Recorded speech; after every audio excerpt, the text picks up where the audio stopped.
Da, o să pregătesc. Ca să deblocăm asta. Zona asta și asta. Dar faci 1, 2, 3, 4, 5 locuri de parcare și închizi.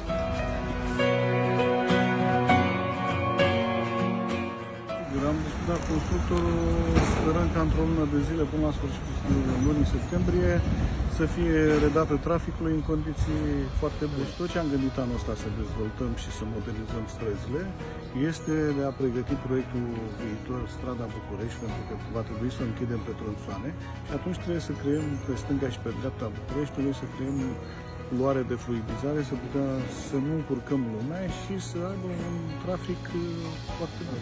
Așa cum am spus, anul acesta ne-am preocupat foarte mult de a moderniza străzile și a pregăti proiectele viitoare. De anul viitor mă preocupă să fac cât mai multe locuri de parcare și locuri de joacă pentru copii.